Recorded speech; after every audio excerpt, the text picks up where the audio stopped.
जय माता की। आप सभी का हमारे YouTube चैनल जय माता की एक प्रार्थना में हार्दिक अभिनंदन है। आज हम रामायण कथा के अगले अध्याय में चलेंगे। इससे पीछे के वीडियो में हमने 2 भागों को जाना, पहला बालकांड और दूसरा अयोध्या कांड। आज से हम तीसरे कांड को शुरू करेंगे जिसका नाम है अरण्य कांड। अरण्य कांड में कुल 8 अध्याय दिए गए हैं। उन सभी अध्यायों को हम एक एक करके सुनेंगे। कथा को शुरू करने से पहले यदि आप हमारे चैनल पर अभी नए आए हैं तो कृपा करके चैनल को सब्सक्राइब कर लीजिए और घंटी जैसे दिखने वाले बटन को भी दबा लीजिए ताकि आने वाली नई वीडियो की नोटिफिकेशन आपको सबसे पहले और आसानी से मिल सके। और वीडियो को लाइक भी कर लीजिए क्योंकि आप वीडियो पूरी देखने के बाद लाइक करना भूल जाते हैं। तो आज हम जानेंगे अरण्य कांड, जिसके अंदर आगे की राम, सीता और लक्ष्मण जी की आगे की यात्रा का वर्णन दिया गया है कि किस प्रकार से उन्होंने वन में आगे क्या कुछ सहा। तो शुरू करेंगे अरण्य कांड। उससे पहले भगवान श्री राम का हम सुमरन करेंगे। सियापति रामचंद्र की जय। श्री राम जय जय राम, श्री राम जय जय राम, सिया राम जय राम, जय सियापति रामचंद्र की। तो अरण्य कांड का आज का हम जानेंगे पहला अध्याय। पिछले अध्याय में हमने जाना कि राजा राम को ऋषि मुनियों ने वन में उनके पराक्रम के बारे में बताया कि आपको कौन नहीं जानता आपके पराक्रम को, और इस जंगल में बहुत सारे भयावह जीव जंतु रहते हैं और आप कृपा करके उन जीव जंतुओं से हम ऋषि मुनियों की रक्षा कीजिए, क्योंकि इस वन में बहुत सारे ऋषि मुनि रहते हैं और ये जो जीव जंतु हैं वो उनको बहुत ज़्यादा कष्ट देते हैं और बहुत सारे राक्षस व सर्प भी ऋषि मुनियों को परेशान करते हैं और उनको दुखी करते हैं। तो हे राम, आप उन सभी से हम सब को छुटकारा दिलाइए, हम सभी को उनसे आज़ाद कीजिए। इतना कह करके राम, सीता व लक्ष्मण के साथ महावन में अंदर आगे प्रवेश कर गए। तो अब हम जानेंगे उससे आगे की कथा को। दंडकारण्य में अनेक ऋषि मुनि रहते थे, महातेजस्वी। उनके स्वच्छ आश्रमों में सदैव यज्ञ होते रहते थे। राम, सीता, लक्ष्मण को वन में देखकर उन ज्ञानी तपस्वियों ने उनका स्वागत किया और बोले कि आपको अपने बीच में पाकर हम बहुत कृतार्थ हुए। हम बहुत ही आपका धन्यवाद करते हैं। आप अयोध्या में विराजे अथवा जंगल में, हर जगह ही आप राजा हैं। वन में राक्षसों के प्रकोप से अनेक निर्दोष ऋषि मुनि अपनी जान से हाथ धोते हैं। कृपया आप हमारी रक्षा करें, और यही एक राजा का कर्तव्य है। राम उनसे आशीर्वाद प्राप्त करके आगे की ओर बढ़े गए। राम ने उनसे आशीर्वाद लिया और वो आगे की तरफ चले गए। सचमुच दंडकारण्य में नरभक्षी पशुओं और राक्षसों का बहुत भारी आतंक था। राम कुछ कदम आगे ही बढ़े थे कि एक भयावह राक्षस चीखता हुआ सामने से प्रकट हुआ। उसका शरीर था हाथी की भांति और खाल थी बाघ के जैसी। वह सीता पर झपटते हुए गरज कर बोला कि तुम लोग कौन हो? यहाँ तो तपस्वियों का वास है। ऐसी जगह 2 नर एक स्त्री को लेकर कैसे घूम रहे हैं? तपस्वियों का बाना बनाकर, यानी तपस्वियों का जो कपड़े पहन रखे हैं, तपस्वियों का भेष बनाकर तुम लोग तपोभूमि को कलंकित क्यों कर रहे हो? मैं हूँ विराध, इस वन में मेरा ही राज्य है। मैं मानव भक्षी हूँ और रोज यहाँ के मुनियों को खाता हूँ।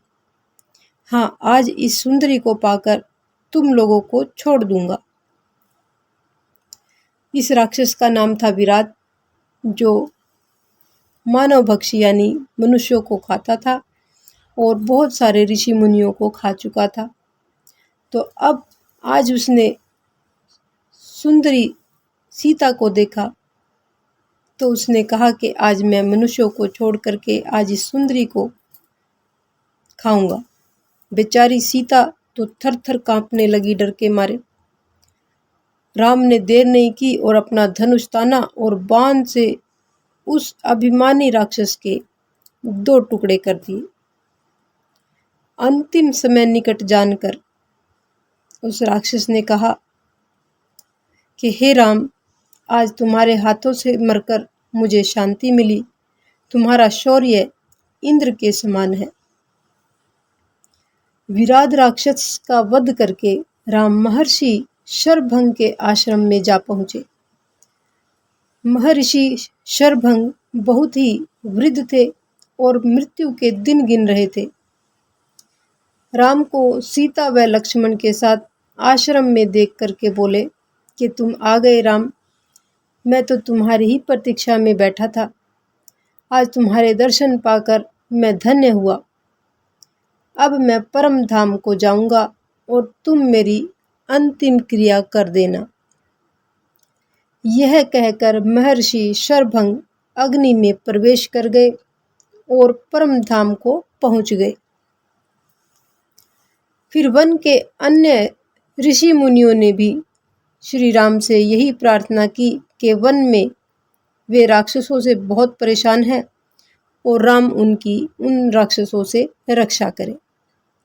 इस पर राम बोले कि आप आदेश दीजिए, मुझे क्या करना है। मैं तो पिताजी की आज्ञा पालन करने के लिए ही वन से निकला हूँ। अगर आप लोगों के किसी काम आ सकूं तो मुझे बहुत प्रसन्नता होगी और मैं प्रतिज्ञा करता हूँ कि वन के समस्त राक्षसों को समाप्त करके अपना वनवास सार्थक करूँगा और आप सब लोग मुझे आशीर्वाद दीजिए। यहाँ से चलकर वे लोग सुतीक्ष्ण ऋषि के आश्रम में आ गए, जिनका चेहरा जटाओं से परिपूर्ण था। राम ने उनके चरण स्पर्श करके उनसे आशीर्वाद प्राप्त किया और चलते समय सुतीक्ष्ण ऋषि बोले, मुक्त होकर वनों का विचरण करो। ऋषि ने भगवान राम से श्री राम जी से कहा कि मुक्त होकर यानी आजाद होकर के वनों में विचरण करो, वनों में घूमो पुत्र। यहाँ की शोभा बहुत निराली है। यहाँ पग पग पर महातपस्वियों का निवास है। उनका दर्शन करके तुम पुण्य को प्राप्त करो। वहां से निकले तो राह में सीता बोली कि हे आर्यपुत्र, आप सशस्त्र इस वन में निकले हैं। यह ठीक है कि इसी में क्षत्रिय धर्म निहित है। वैसे तो आप में सब गुण है, पर रौद्रता कहाँ का गुण है। वन में जो राक्षस रहते हैं उन्होंने आपका क्या बिगाड़ा है? फिर उनकी हत्याएं करके आप पाप के भागी क्यों बनते हैं? तुमने जो कुछ कहा है मेरी भलाई के लिए ही कहा है। राम ने कहा कि सीता, जो भी तुमने कहा है वो सब कुछ मेरी भलाई के लिए ही कहा है, लेकिन मैंने या लक्ष्मण ने जो अस्त्र धारण किया है तो वह व्यर्थ हत्या करने के लिए नहीं किया है। यहाँ के ऋषि मुनि राक्षसों के उपद्रव से बहुत परेशान हैं और उन्होंने हमसे मदद मांगी है। सो यह एक क्षत्रिय का कर्तव्य है कि वह अपने अस्त्रों के द्वारा राक्षसों के उपद्रवों को शांत करके ऋषि मुनियों के कष्टों को दूर करे। इस तरह की बातें करते हुए वे अगस्त्य मुनि के आश्रम में पहुंच गए। उनके दर्शन पाकर वे फिर आगे की यात्रा आरंभ करना चाहते थे। आगे राम को वनवास भोगते हुए लगभग 10 साल हो गए थे। इस दौरान वे अनेक वनों में गए, अनेक ऋषि मुनियों का दर्शन किया, कई जगह आश्रम बनाकर रहे। वे जहाँ भी गए उनकी नजरें अगस्त्य मुनि को खोजती, पर अगस्त्य मुनि उन्हें कहीं भी नजर नहीं आए।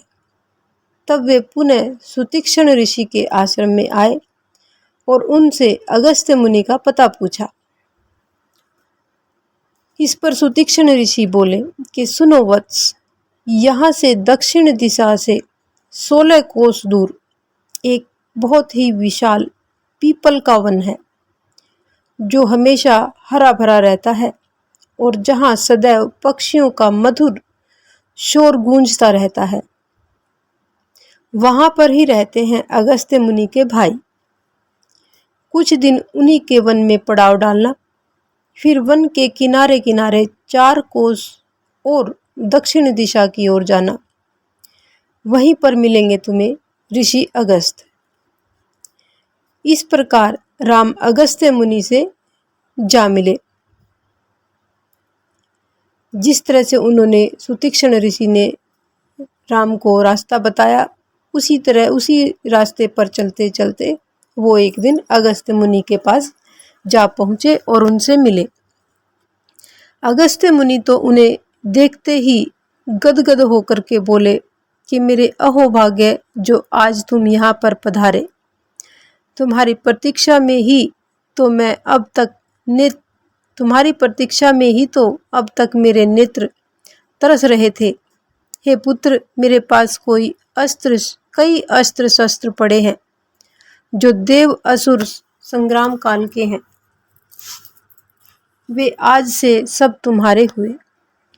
इन्हें पाकर तुम अपराज्य हो जाओगे।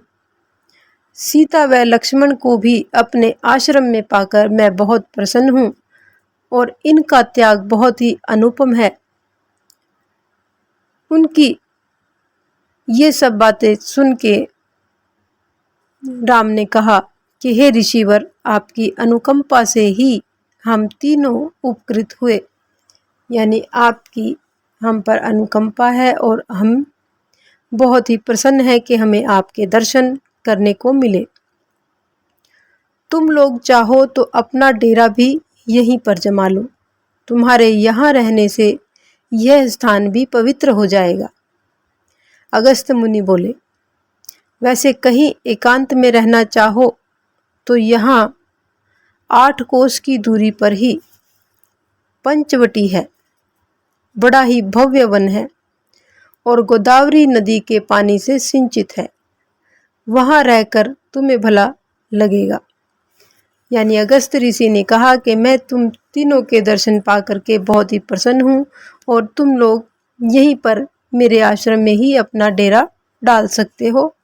लेकिन अगर आप ये चाहें कि आप एकांत में रहना चाहते हैं तो उसके लिए यहाँ से 8 कोस की दूरी पर पंचवटी है और वो बहुत ही भव्य, बहुत ही सुंदर वन है और गोदावरी नदी का पानी उस वन को सिंचित करता है। वहाँ पर गोदावरी नदी का पानी लगता है और आप वहाँ पर रहना चाहें तो आप वहाँ रह सकते हैं और आपको बहुत ही अच्छा लगेगा।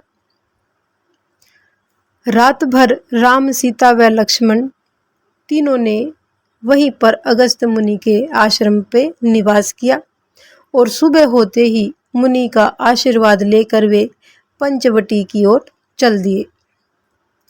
अब आगे की यात्रा हरी भरी राहों से होते हुए राम, सीता व लक्ष्मण चले जा रहे थे।